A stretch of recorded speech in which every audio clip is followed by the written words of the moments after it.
আল্লাহ বলছেন চেয়ারের অহংকার, চেয়ারের অহংকার। 5 বছরের জন্য ভোটে জিতে একটা চেয়ার দান করব, তোকে ডোনেট করব, দান করব।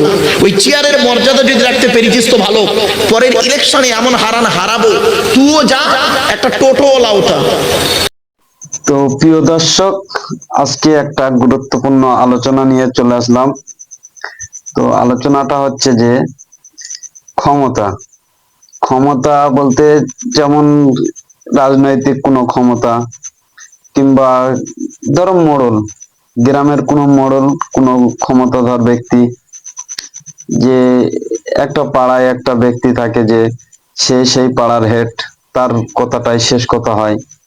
এরকম অনেক ক্ষমতাধর ব্যক্তি আছে।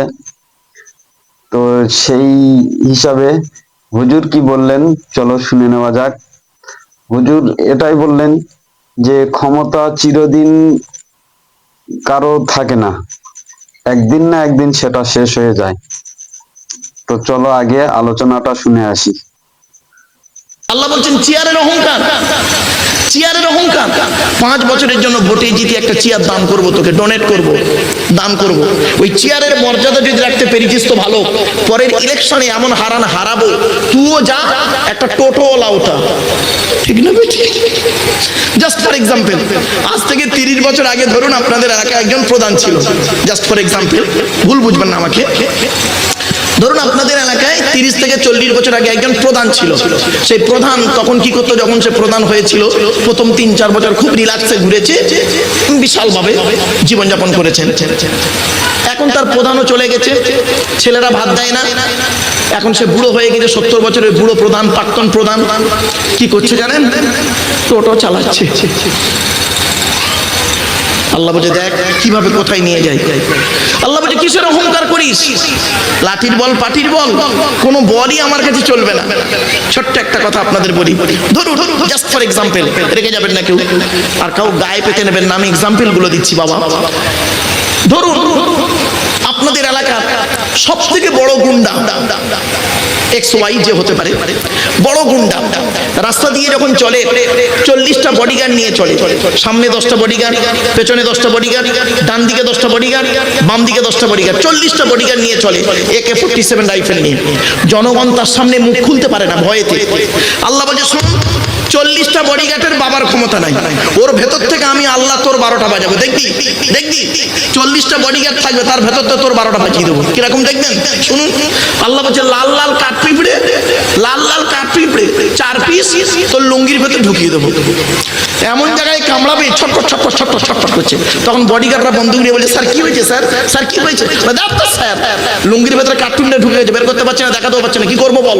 তখন বডিগার্ডরা বলছে স্যার দাঁড়ান, আমরা একটা কোর মিটিং করি, কোর মিটিং। বলে ডাক্তার মিটিং করতে করতে আমার ফুলে গেল, কি হবে বল?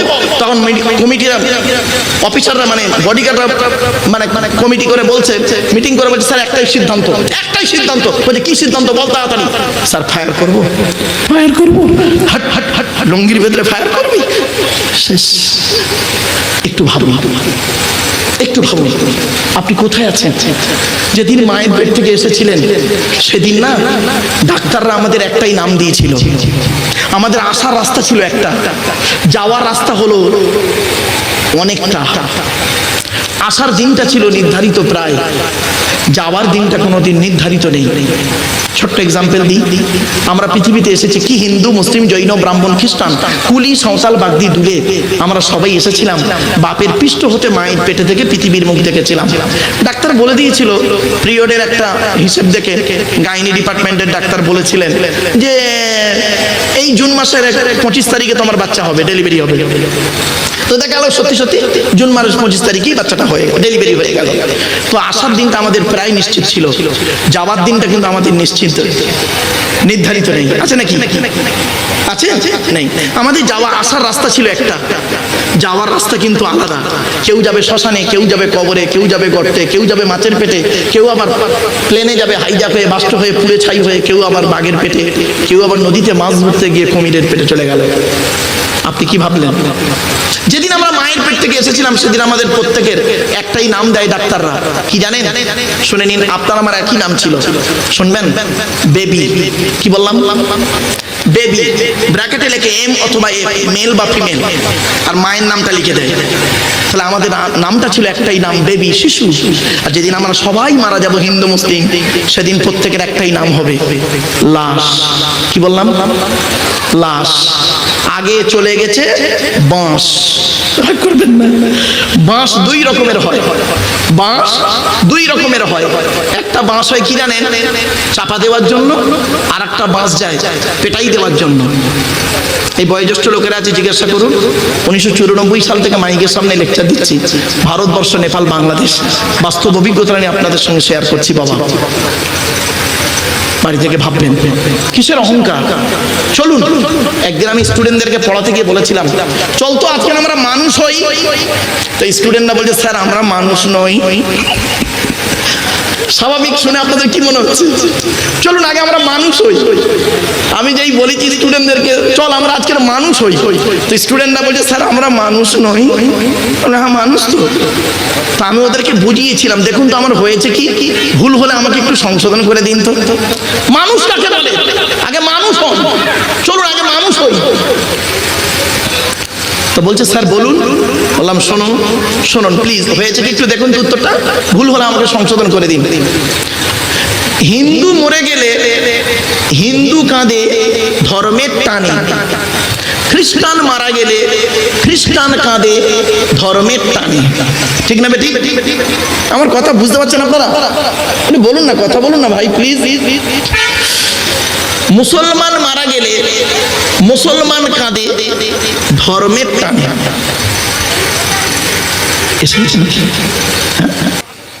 মানুষ হতে গেলে তো হিন্দু মরে গেলে হিন্দু কাঁদে ধর্মের টানে। ভালো করে বুঝে নিন প্লিজ। খ্রিস্টান মারা গেলে খ্রিস্টান কাঁদে ধর্মের টানে, মুসলমান মারা গেলে মুসলমান কাঁদে ধর্মের টানে। ঠিক না বেঠিক? আর উভয় মারা গেলে যে কাঁদে সেই হলো মানুষ। আমি কি বোঝাতে পারলাম আপনাদের? না বুঝতে পারেননি? উভয় মারা গেলে, মানুষ মারা গেলে যদি মানুষ কাঁদে, জানবেন ওই হলো প্রকৃত মানুষ। সৃষ্টিকর্তার আরাধনা উপাসনার পদ্ধতিটা আমাদের আলাদা হতে পারে। মানুষ হিসেবে এই প্রত্যেকেই কিন্তু আমরা পৃথিবীতে সবাই আমরা আদমের সন্তান। ঠিক না বেঠিক? কিসের হিন্দু কিসের মুসলিম মারামারি করেন? আপনি কি জানেন হিন্দুদের রক্তের ভিতরে মুসলমানদের রক্ত আছে, মুসলমানদের রক্তের ভিতরে হিন্দুদের রক্ত আছে? প্রমাণটা দেব। আপনাদের এলাকায় ব্লাড ডোনেশন ক্যাম্প হয়, রক্তদান শিবির হয়। আচ্ছা, ব্লাড যখন নেওয়া হয় তখন বলা হয় নাকি, এই ও হিন্দু ও রক্ত আলাদা কর, ও মুসলিম ও রক্ত আলাদা কর, বলে নাকি? আরে ব্লাডের মধ্যে কাস্টের কোনো ডিভাইডেড থাকে না, ব্লাডের মধ্যে কালারের কোনো ডিভাইডেড থাকে না, ব্লাডের মধ্যে জেন্ডারের কোনো ডিভাইডেড থাকে না, ব্লাডের মধ্যে গ্রুপের ডিভাইডেড করা হয়। ব্লাডের 4টে group, A B, A B আর ও, প্রত্যেকটার মাইনাস প্লাস। একটা হিন্দু রক্তের ভিতরে 3টে জিনিস পাওয়া যায়, লোহিত কণিকা, শ্বেত কণিকা, অনুচক্রিকা। As a said, no difference. একটা মুসলমানের রক্তের ভিতরে 3টেই পাওয়া যায়। কিসের হিন্দু কিসের মুসলিম মারামারি করেন? চলুন আমি আপনাদের বলে যাচ্ছি, চিত্তরঞ্জন হসপিটালের সামনে এমার্জেন্সির সামনে 1 ঘন্টা দাঁড়াবেন। কলকাতা মেডিকেল কলেজ এমার্জেন্সির সামনে 1 ঘন্টা দাঁড়াবেন। আপনার SSKM-PG, নীলরতন সরকার হসপিটাল, আরজি কর, ওই হসপিটালের সামনে এমার্জেন্সির সামনে 1 ঘন্টা দাঁড়াবেন। দাঁড়ালেই বুঝতে পারবেন 1 বোতল রক্তের জন্য পাগলের মতো ছুটছে। তখন দেখে না রক্তটা হিন্দু না মুসলমানের রক্ত, নারী না পুরুষ, কুলি সাঁওতাল বাগদির রক্ত কিনা দেখে না, তখন গ্রুপটা মিলেছে কিনা দেখে, পাগলের মতো ছুটছে 1 বোতল রক্তের জন্য। মনে রাখবেন, কথাগুলো শুনতে সাময়িক আপনাদের খারাপ লাগবে, কিন্তু বাবা এই কথাগুলো খুব দরকার ছিল। এই কোরআন থেকেই ব্লাড বেরিয়েছিল। এখানে অনেক মানুষ বসে আছেন, ও নিজের ব্লাড গ্রুপটা কি ও নিজেও জানে না। ঠিক না বেটি? ও নিজের ব্লাড গ্রুপটা কি ও নিজেও জানে না। 1500 বছর আগে কোরআন জানিয়ে দিয়েছিল ব্লাডের চিন্তা করতে, ব্রেনের চিন্তা করতে কোরআন বলেছিল। আমরা কোনোদিন ভাবিনি। চলো, পৃথিবীতে মানুষকে সঠিক পথে চালনা করানোর জন্য যুগে যুগে আল্লাহ পাক। তো দর্শক, আপনাদের শোনালাম এই হুজুরের বক্তব্য। তো হিন্দু মুসলিম নিয়ে কিছু আলোচনা করেছেন। তো আলোচনাটা আমার মাথায় ঢুকেছে যে হিন্দু মুসলিম এটা দেখলে হবে না, দিনের শেষে দেখতে হবে আমরা সবাই মানুষ। তো এই যে বারাইপুরের যে ঘটনাটা হয়েছে, অনেক হিন্দু মায়েরা দেখেছি যে প্রতিবাদ করেছে, দেখে খুবই ভালো লাগলো। এইরকম পশ্চিমবাংলায় মিলেমিশে সবাই থাকার চেষ্টা করুন। আর সবাইকে বলবো, যদি ভিডিওটা ভালো লেগে থাকে অবশ্যই একটা লাইক দেবেন, চ্যানেলটা সাবস্ক্রাইব করে পাশে থাকবেন। তো সবাইকে ধন্যবাদ।